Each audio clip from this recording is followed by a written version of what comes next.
Hello everybody and welcome back to the channel, and today we are bringing back a series that I wanted to do but I just kind of stopped. We're going to be ranking the books that I've read this week. Now usually I would just do the books that came out during just that week, but if I pick up a back issue of something and I read it and it's really good, I will include it in the list. But there's nothing from the previous few weeks that's in this list currently. But yeah, so this is going to be my top 5 reads of the week. And starting it off is a book I just reviewed with Nightwing 93. So this was a really good issue. Again, Tom Taylor's doing good stuff. I'm showing off the art again. With this run, you got Nightwing protecting Bloodhaven as he does. He's now got millions of dollars due to Alfred, and he's trying to do what's right with it. He's trying to do right by Alfred. Alfred's in the current DC continuity, Alfred is dead. And this issue just has a lot of good things going for it. You got the chaos that happens after he stops the people that are like painting graffiti all over Alfred's the statue, and the stores being vandalized and all that. You got greatness that comes out of him just stopping that and showing that it was the police that actually did it. You had a cute, adorable moment with Barbara and Dick, and it was just an all-around good issue. We saw more Heartless.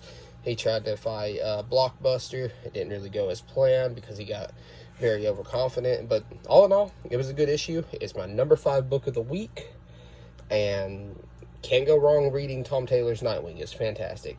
Anyways, moving on. At number 4, we have Something is Killing the Children, issue 24. Something is Killing Children is one of the best books you can pick up. Like, if you don't include Spawn as an indie, this would be my favorite indie book. James Tynion is so good at writing horror comics. His Batman run was hit or miss. It started off hot, kind of sailed a little bit, just kind of stayed in motion, and then the way it ended just disappointed me. But all in all, it was a good Batman run, and I enjoyed it, and I'm very excited about what Chip Zdarsky is going to do. But anyways, so Something is Killing Children, issue 24. This one has me interested because we finally got a peek at what the monster looks like, and boy is he crazy looking, with his mouth being in his stomach. So, man, I love this comic so much. So, like, obviously I'm going to do a review, so I don't want to talk too much about it, but it's really good stuff. We got, Erica, she's not part of the House of Slaughter no more, so they're actually hunting her, which is really interesting, and I really need to read the House of Slaughter issue 7, because it focuses on the House of Scarlet, I guess that's what it is. But yeah, I'm excited to see if when they finally decide to do the show about this, because this is a series that I think everybody should pick up and read and or watch, as long as they do it right. But all in all, it was a good solid issue, and I'll talk about it more in depth when I do a review of it. But yeah, that is Something is Killing the Children 24, and it is at number 4. And at number 3, we have The Amazing Spider-Man issue 4. I did a review on it. It was the biggest bamboozle of the week. It was insane. Had a lot going for it. I started to really grow with Romita Jr.'s artwork. I'm really enjoying the art of this book. It's not perfect, but the writing has been fun. It's been chaotic. Like I said, the bamboozle is crazy. Like I said in the review, Tombstone actually used Spider-Man to further his agenda. It's so funny. But we got a little scene with MJ and Black Cat here at the beginning, which was really interesting. Spider-Man got saved by Kareem. It's funny how it just comes full circle. He saved this man's life, and this man just keeps coming back to help Spider-Man, which I'm kind of enjoying the fact that he keeps doing that. Spider-Man takes down the Rose in this issue. And all in all, man, if you're not reading The Amazing Spider-Man right now, it's really good. I think Wells is so far he's been making this series fun. But we're only 4 issues in, so I don't want to say like the writing is fantastic or anything. But yes, so at number 3 we have The Amazing Spider-Man number 4, and you may be wondering, what I'd put at number 2, and it may surprise you. Me being a massive Spawn fan, the fact that Gunslinger Spawn is my second favorite comic book of the week goes to show you that number 1 had to be a strong book. So, Gunslinger, definitely out of every book that I picked up this week, has the strongest art. Brett Booth is fantastic. Todd McFarlane has definitely improved as a writer.